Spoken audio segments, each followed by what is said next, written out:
জাহান্নামী মানুষদের ঘাম দেওয়া হবে, ঘামগুলো খেতে দেওয়া হবে যারা দুনিয়ায় মদ খায়।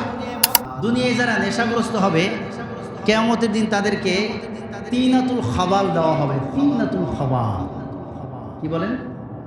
তিনাতুল খাবাল হাদিসের ভাষায় বলা হয়েছে তিনাতুল খাবাল দেওয়া হবে যারা দুনিয়ায় মদ খাবে। দুনিয়ায় যারা নেশাগ্রস্ত হবে এদেরকে তিনাতুল খাবাল দেওয়া হবে। সাহাবায়ে কেরাম জিজ্ঞেস করলেন, ওয়া মা তিনাতুল খাবাল ইয়া রাসূলুল্লাহ, তিনাতুল খাবালটা আবার কি? নবী সাল্লাল্লাহু আলাইহি ওয়াসাল্লাম বললেন, ইরকুন আহলিন নার, এটা হলো জাহান্নামী মানুষদের ঘাম। নাউজুবিল্লাহ কবেন না? জোরে বলেন না নাউজুবিল্লাহ। জাহান্নামী মানুষদের ঘাম দেওয়া হবে, ঘামগুলো খেতে দেওয়া হবে যারা দুনিয়ায় মদ খায়, যারা নেশাগ্রস্ত হয়।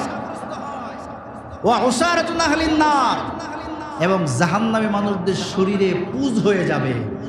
রক্তগুলো, বিষাক্ত রক্তগুলো যখন বের হবে এগুলো আলাদা করে বাটিতে নিয়ে দুনিয়ায় যারা মদ খাইছে, শরাব খাইছে এদেরকে দেওয়া হবে। জোরে বলেন না মাআযাল্লাহ। আমার ভাইরা, আমার বাবাজিরা, এজন্য দুনিয়ার মদ থেকে আমাদেরকে বেঁচে থাকতে হবে।